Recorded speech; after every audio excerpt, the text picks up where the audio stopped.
Please subscribe to my channel for more interesting videos. Thank you. Recognition. The funeral was closed casket. Had something more happened to her? Had she not died at the scene as this game was suggesting? What are you? He screamed at the television, his face dark red. There was no answer, just the ever-increasing throbbing of his pulse, now audible in his ears, and the prompt on the screen, continue to level 3?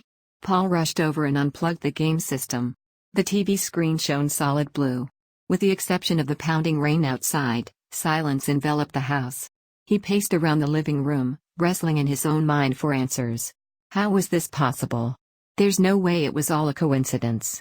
The wall phone rang. The sound of the mechanical bell was jolting, threatening to split Paul's head in two.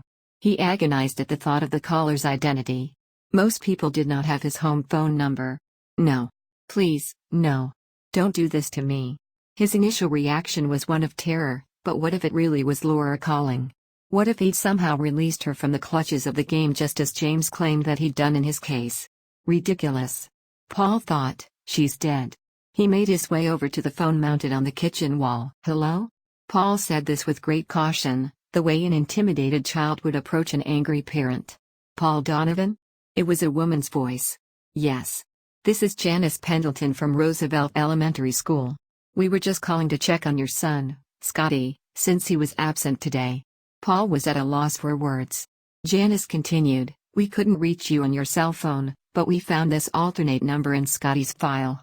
You're telling me he didn't show up today? There was a pause of confusion before Janice delicately replied, yes sir, we found it odd since he rarely misses a day. So we wanted to check. She trailed off. He left for school as usual this morning, Paul said. I was sleeping, but...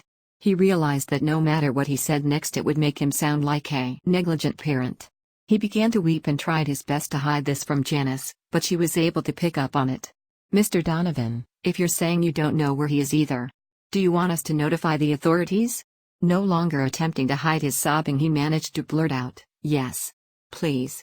Then wept uncontrollably, dropping the phone receiver.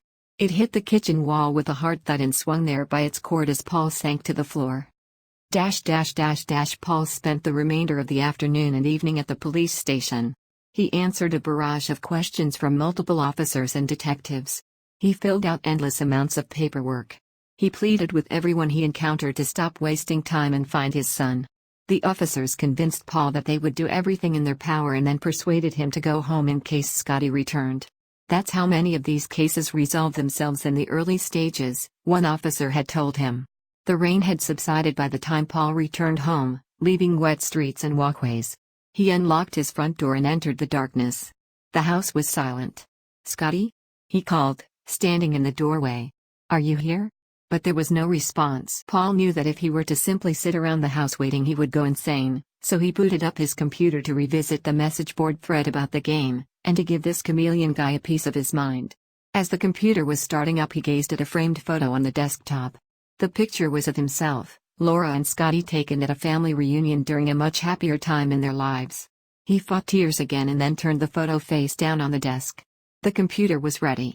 He navigated to the message board and found the thread. He noticed two things that had happened since he had last been there. First, the user Chameleon01 was no longer listed. Everywhere he had posted, his username was replaced by an icon with the text no longer a registered user. The other item of interest was that the thread had been locked by moderators after the argument about the mysterious game grew much more intense. As Paul was reading the heated exchange he heard the front door open. A sigh of relief washed over him and an impossibly large smile crossed his face. Scotty! He yelled. He ran down the hallway. Scotty, you're home. Thank God. You had me so worried. Paul stopped dead in his tracks when he turned the corner to face the front door. Scotty had not come home. But Laura had. Even though she had lost weight and appeared sickly, Laura's embrace felt like home. It was comfortable and familiar, although it had been almost a year since Paul had experienced it. They lingered in the doorway in that position before either of them spoke. Finally, Paul pulled back, his hands remaining on her shoulders, and asked, Laura, is it really you? How is this possible? It's really me. You freed me. It's so good to be home. Paul was awestruck as they resumed the embrace. They kissed passionately for several minutes. Once the disbelief of her presence lessened, Paul led Laura over to the couch to question her about all that had happened. I don't even know where to start, Laura. I was playing this video game and I know, Paul. I know. Let me tell you everything that happened to me. Paul nodded and listened intently. I didn't die in the car crash, Laura began. He took me. Who took you? This thing that calls himself the chameleon. Paul's stomach sank and his brow creased as he tried to make sense of this. Took you where, exactly? After he abducted me and burned my car, I woke up in a holding cell. There were hundreds of us in there, stacked in cages lining the walls. I don't think the place is even in this realm. He told us that if someone solved our case in the game he would send us back to the real world. And when I was released, I passed through some sort of portal and wound up in the sewer tunnels under Hamilton Square. What in the world? That sounds crazy, Laura. I know it does, Paul. But you've got to believe me. It's happening. But what is he getting out of this? I mean, why not just make a game without the... I think the human collateral is the point. It's some kind of a sick game to him. The cages are stacked around the perimeter of a very large warehouse-like room. In the center of the room is a stage where people whose cases aren't solved within 1 year are creatively. She began crying, dispatched in gruesome ways. Laura leaned over to embrace Paul again, her tears dampening his shoulder. I saw terrible things, Paul. And my time on the stage was only 2 weeks away. The gravity of this hit Paul like a ton of bricks. He rubbed her back. You saved me, Paul. Thank you. I have to tell you something, Laura, he said after a contemplative pause. Scotty is missing. I know, Laura replied somberly, he's in the game. Paul sat in the dark living room and stared at the prompt on the screen. Continue to level 3? After selecting yes and while waiting for the case to load, he closed his eyes and hoped beyond measure that the case he would be presented with was Scotty's. Laura watched silently from the couch. The familiar cutscene played showing the entrance into Detective Charleston's office. Once Paul had control of the game, he opened the last case file and began reading. He nearly burst into tears of joy when he read about a missing 10-year-old boy. His objective was to find the boy and have the kidnapper brought to justice. It must update through the internet connection, Paul said to Laura.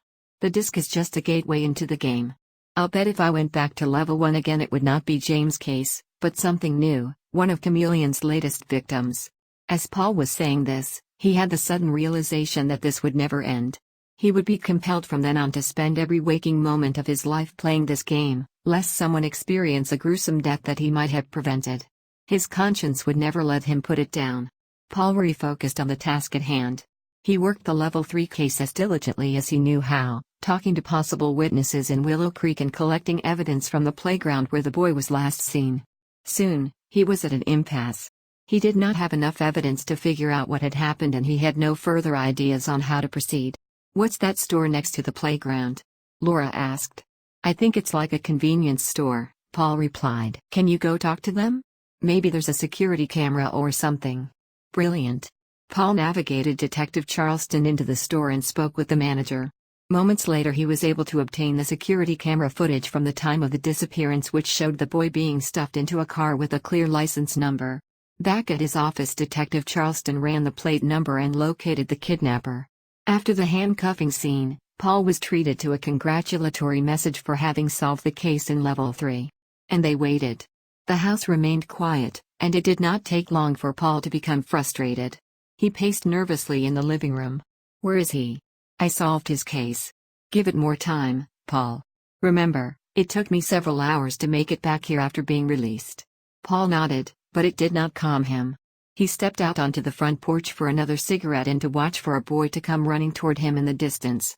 When this did not happen, he darted out into the middle of the front yard, gazed out into the darkness with his arms outstretched and yelled, "Give me my son back. Take me instead. You hear me? You come take me instead." Dogs barked in the distance. Paul collapsed onto the lawn. When he finally looked up, he saw Scotty moving toward him. He wasn't running, but walking slowly. He was reaching up with his left hand as if being led by a much taller adult, but Paul did not see anyone walking next to him. As Scotty approached, Paul could barely make out the vague outline of a tall cloaked figure holding Scotty's hand. In a moment, Scotty was in Paul's arms. The outlined figure stood over them. It was not translucent, but entirely solid, yet it took on the perfect semblance of the surroundings behind it. If Paul were to reach out and touch it, his hand would not pass through it, but meat resistance as real as any other body. It stood motionless and silent, and waited. Laura burst from the front door and off the porch into the yard. "Scotty!" she called to him. "Mama? It's me, baby. It's really me."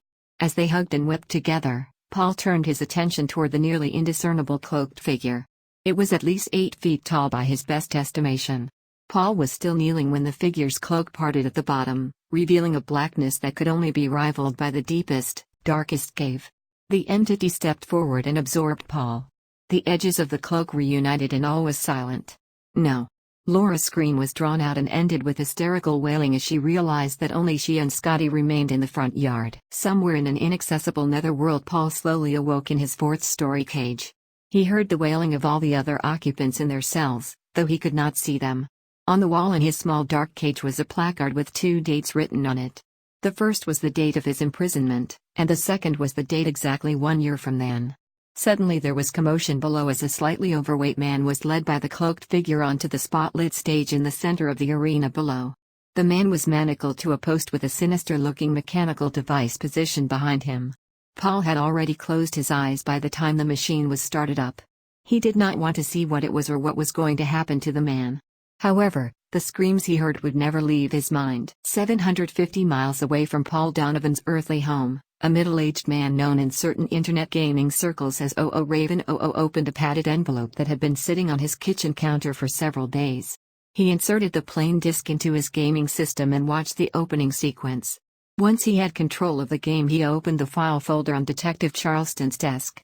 Apparently a man named Paul had been pushed in front of a subway train by another person who then fled the station, according to witness statements in the file.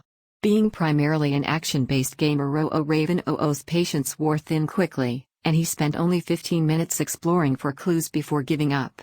"PSSSSHH. This isn't even scary," he declared, and switched the system off. Credit, Moonlit_Cove.